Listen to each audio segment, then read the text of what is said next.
fun of me, but I forgive you. For in the words of Jesus Christ, to who I dedicate my crown, y'all knew not what y'all did. I just knew in my heart that one day my life would change. So maybe you can imagine my excitement when I learned that Mrs. Gandy's third grade spring production would be Peter Rabbit, the musical.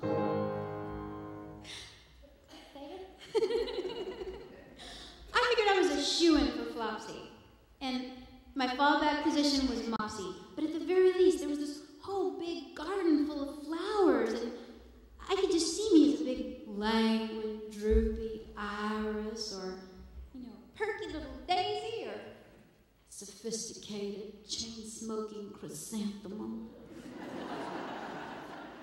I couldn't wait to create my character, which is why I stood in shock and horror when it was announced that I had been cast in the pivotal role of the green bean. I heard Keith Toole in the hallway. "Oh my God, who ever heard of a fat green bean?" After school, I went to Mrs. Gandy in tears. I said, "Mrs. Gandy, I cannot do this. They're going to make fun of me. And I can sing, Mrs. Gandy. My talent is wasted on that bean. I cannot die with my music in me." Mrs. Gandy took me by the shoulders. She said, "Rhonda Faye, you listen to me, child. In my show, there are 4 bunny rabbits. And there's a whole lot of radishes and cabbages and various other vegetables.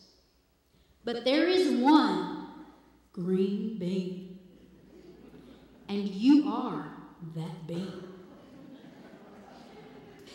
She said, "Now, I'll write you a solo, but I want you to get up there and pour your heart out on that stage, and don't you let those horrible children tell you who you are.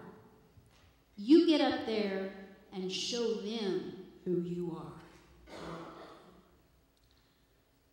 I decided in that moment to be the best golden green bean ever to grace the stage.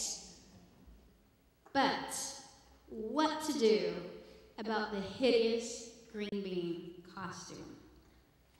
First of all, there was this 2-foot-tall pea pod hat with a curly thing on top. Then I don't want to wear a 2-foot-tall pea pod hat with a curly thing on top. I wanted to wear a tiara.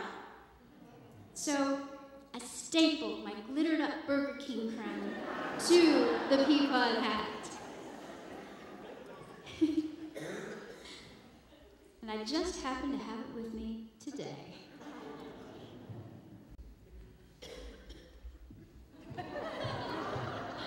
All right, in the spirit of full disclosure, this is not the original. My mama said she sat up at the sewing machine all night crying, making this one from memory. I looked in the mirror, and I felt gorgeous. And then I had a brainstorm. The bedazzler.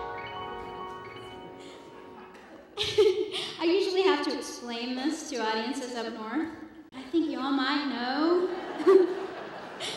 that the bedazzler is like a staple gun for rhinestones.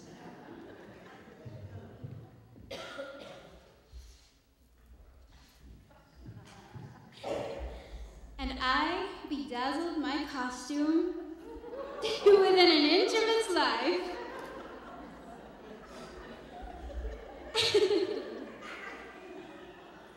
And just in case my panties showed, I bedazzled my panties.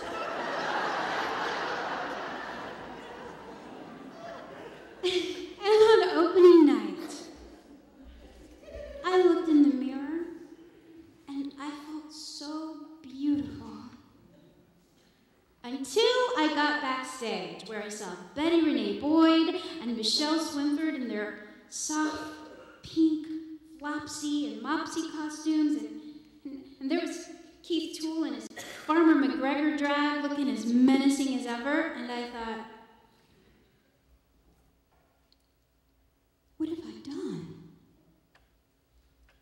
I look like a big green disco ball. I look like Kermit the Frog swallowed Elton John. And I just froze. I just stood there. I heard the curtain open. I heard my music cue.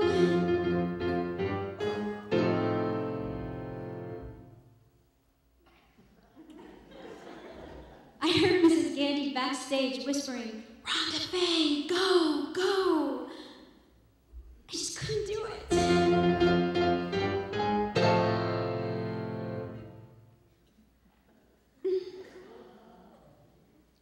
Finally, after what felt like an eternity, I peeked into the audience and I saw my mama, still in her pink uniform from the beauty shop.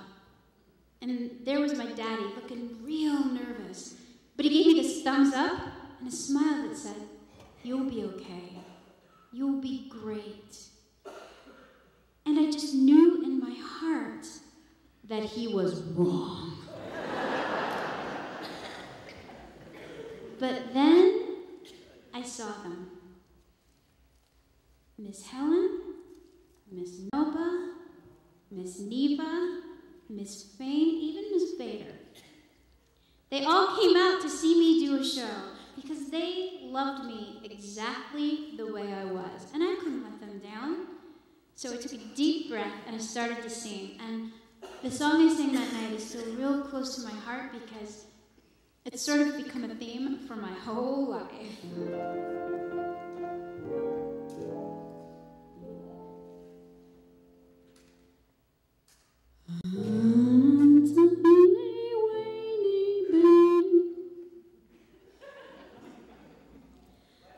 Living